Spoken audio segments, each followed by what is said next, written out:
네, 이번 주간은 성탄절을 앞두고 있는 주간입니다. 천지를 창조하신 우리 만왕의 왕 되신 하나님께서 종의 몸을 입으셔서 이 땅에 태어나신 날을 기념하는 사건이지요. 이 땅의 모든 교회와 주의 백성들이 찬송할 영원한 찬송의 제목이 아닐 수가 없습니다. 이러한 예수님의 탄생은 결코 우연히 일어난 일이 아니지요. 이것은 하나님께서 철저히 계획해 오신 것이고 선지자들을 통해서 지속적으로 말씀해 오셨던 것이 때가 참에 이루어진 역사적인 사건입니다. 이러한 사실을 분명히 보여주는 것이 우리가 읽고 있는 구약 성경이지요. 오늘 본문 미가서 5장의 본문은 예수님의 탄생에 대한 대표적인 본문 가운데 하나입니다. 마태복음을 보시면 동방의 박사들이 예수님을 찾아서 헤롯 궁으로 오게 되지요. 이때 유대인으로 왕으로 나신 이를 찾게 됩니다. 이 상황에서 헤롯과 예루살렘이 소동했다, 그렇게 기록을 하는데요. 그래서 왕이 대제사장들과 서기관들을 불러서 과연 그리스도가 어디서 태어날 것인가를 묻습니다. 이때 그들이 대답하는 인용 구절이 바로 이 미가서 5장 2절의 말씀을 들어서 서기관들이 바로 베들레헴에서 태어날 것을 말씀하는 거죠. 그래서 이 박사들을 베들레헴으로 보내었고, 박사들은 베들레헴에서 아기 예수를 찾아서 예수님께 경배하게 되었습니다. 그 이후에 박사들은 꿈에 헤롯으로 돌아가지 말라는 지시를 받게 되지요. 그래서 다른 길로 고국으로 돌아갔고, 마리아와 요셉은 이 헤롯을 피해서 애굽으로 잠깐 도피하게 되었습니다. 박사들이 오지 않으니까 헤롯이 속은 줄 알고 그 당시 베들레헴 지역에 있는 2살 아래의 남자 아기를 다 죽이는 대참사가 일어나게 되지요. 정말 끔찍하고 악랄한 일이 아닐 수 없었습니다. 이러한 역사적 사실을 기록한 이 마태의 기록은 구약 성경 미가의 모든 말씀이 그리스도에 대한 탄생에 대한 예언이 참된 것임을 우리에게 분명히 말하고 있는, 증거하고 있는 그런 좋은 예라고 볼 수가 있습니다. 이 미가는 이사야와 동일한 시대의 인물인데요. 그렇다면 이 미가가 예수님 탄생 약 700여 년 전에 오늘날 이 예수님께서 우리들에게 탄생할 것을 예언한 그런 예언서라는 것을 알 수가 있는데, 700년 전에 기록된 오늘 이 말씀을 통해서 함께 그리스도가 어떤 분인지를 살피고 은혜를 받고자 합니다. 그래서 2절을 보시면 베들레헴 에브라다야, 너는 유다 족속 중에 작을지라도 이스라엘을 다스릴 자가 네게서 내게로 나올 것이라, 그렇게 기록을 하고 있습니다. 이스라엘을 다스릴 왕, 즉 메시아가 베들레헴 에브라다에서 태어날 것이다, 그렇게 분명히 예언하고 있는 겁니다. 사실 여러분, 이 베들레헴 지역은 유대 지역에서 아주 시골에 해당하는 지역이지요.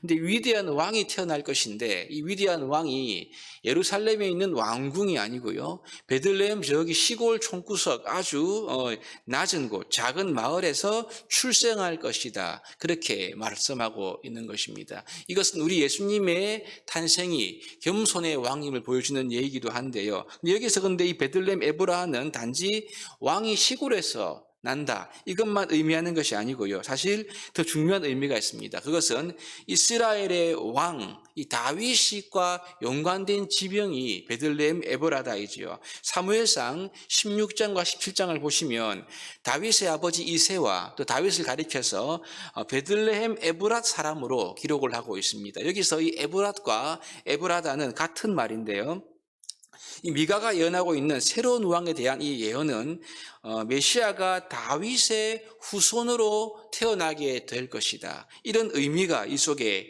있는 것입니다. 그래서 이 말씀은 사무엘하 7장에 있는 다윗 언약과도 연결되고 있는 그런 말씀인데요, 이 말씀대로 이 마태는 예수님을 소개할 때 아브라함과 다윗의 자손 예수 그리스도의 계보라 그러면서 그의 족보를 소개하면서 예수님께서 다윗의 후손으로 태어나셨다, 이것을 강조해서 말씀을 하고 있습니다. 그런데 미가는요, 예수님 탄생 700여 년 이전에 이스라엘 왕이 다윗의 혈통으로 올 것이다라는 것뿐만 아니라 그 왕이 본질적으로 어떤 분인가를 우리에게 알려주고 있는데요, 2절 하반부에 보시면 그의 근본은 상고에 영원에 있느니라, 이렇게 말씀을 하고 있습니다. 이 말씀은 여러분, 베들레헴에서 태어나실 이 왕은 한마디로 영원 전부터 계셨던 분이시다, 이 의미이지요. 그분은 피조물이 아닙니다. 영원하신 하나님이시다라는 의미를 이 말씀이 포함하고 있습니다. 그러므로 베들레헴에서 태어나신다는 것은 다윗의 후손으로 오실 예수 그리스도의 인성에 대한 말씀이라면 2절 하반부는 메시아, 즉 예수님의 신성에 대해서 말씀을 하고 있다. 우리가 볼 수 있습니다. 아주 오래전에 기록된 이 선지자 미가의 예언 속에는 장차 태어나실 우리 예수 그리스도 메시아가 영원하신 하나님께서 성육신하신 왕으로 태어나실 것이라는 놀라운 의미가 그대로 기록되어 있는 것이죠. 바로 그분이 우리 주 예수 그리스도인 것입니다. 이것은 신약의 기록과 일치하지요. 사도 바울은 빌립보서 2장 5절에 말씀하기를 그는, 즉 예수님은 근본 하나님과 본체시나 이렇게 말합니다. 골로새서 1장 15절에 보시면 그는, 즉 예수님은 보이지 아니하시는 하나님의 형상이시요 모든 피조물보다 먼저 나신 자니라고 이렇게 말하면서 만물이 그에게서 창조되었다. 그가 만물보다 먼저 계신 자이시다. 이렇게 사도 바울이 이야기를 하고 있습니다. 이것은 신약과 구약의 기록이 동일함을 우리에게 보여주고 있지요. 예수님 탄생 700여 년 이전에 성령의 영감으로 기록된 이 미가서의 내용이 메시아, 즉 주 예수 그리스도가 완전한 사람이고 완전한 하나님이심을 우리에게 말씀하면서 바로 그분이 메시아로 우리에게 오실 것이다 라고 예언하고 있는 것입니다. 그 결과 여러분, 우리 인생은 경험할 수가 없는 이 700여 년이라는 긴 시간을 넘어서 우리 구세주가 되시는 예수님이 탄생함으로 이 예언이 그대로 성취되었던 것이지요. 여러분, 그렇기 때문에 우리 하나님은 신실하신 분이십니다. 그분의 말씀은 정확무오한 말씀인 것이지요. 우리가 영원토록 이 말씀을 믿고 따르기에 부족함이 없는 하나님의 말씀인 것입니다. 그럼 여러분, 그 메시아가 오셔서 어떤 일을 하십니까? 마가는 여러분이 메시아의 사역을 미가는 메시아 사역을 한마디로 목축으로 이렇게 비유해서 말씀을 합니다. 4절을 보시면요, 그가 여호와의 능력과 하나님의 여호와의 위엄을 의지하고 서서 목축하니 그들이 거주할 것이라. 이제 그가 창대하여 땅 끝까지 미치리라. 이렇게 말씀합니다. 먼저 여러분, 메시아의 모습이 무엇입니까? 여호와의 능력과 그의 하나님 여호와의 위엄을 의지하고 이렇게 말씀을 하고 있죠. 이 말은 메시아 곧 그리스도께서는요, 자신의 힘과 능력을 의지하는 분이 아니시라 철저히 하나님의 능력과 힘을 의지하는 분이시라는 것을 우리에게 말씀합니다. 이것은 예수께서 이 땅에 계셨을 때 늘 기도하면서 철저히 성령의 능력을 의지했던 그 모습을 떠올리는 말씀이지요. 그런데 그가 그러한 태도로 하시는 일이 무엇이냐면 바로 목축입니다. 양떼를 치는 일이지요. 이 고대 근동에서는 지도자들을 가리켜서 종종 목자의 비유를 했는데요. 이것은 그들의 통치가 목자와 유사하기 때문에 그렇습니다. 여기서도 메시아의 통치가 목자가 마치 양떼를 먹이시는 것 같은 것으로 미가가 묘사를 하고 있는 것입니다. 그러므로 우리 주님께서 태어나신 이유가 무엇인가? 이 땅에 오시는 목적이 무엇인가? 그것은 목자 없는 양같이 방황하는 우리의 참된 목자가 되시기 위해서 메시아가 오신다는 것을 말씀하고 있습니다. 목자가 양을 치듯이 시편 23편의 고백처럼 우리를 푸른 초장과 쉴만한 물가로 인도하시기 위해서 우리에게 참된 평화를 주시려고 우리 예수님께서 이 땅에 태어나실 것이라는 말씀이지요. 요한복음 10장 11절에서는 예수님이 이렇게 말씀하십니다. 나는 선한 목자라. 선한 목자는 양들을 위하여 목숨을 버리거니와 이렇게 말씀을 하시지요.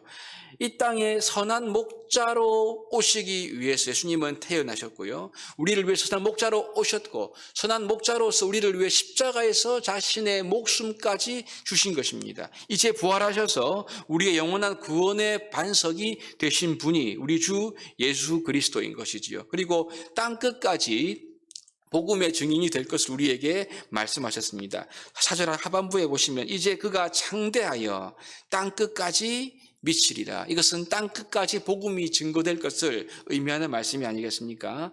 여러분, 700년이라는 시간이 흘러도 변하지 않는 하나님의 말씀.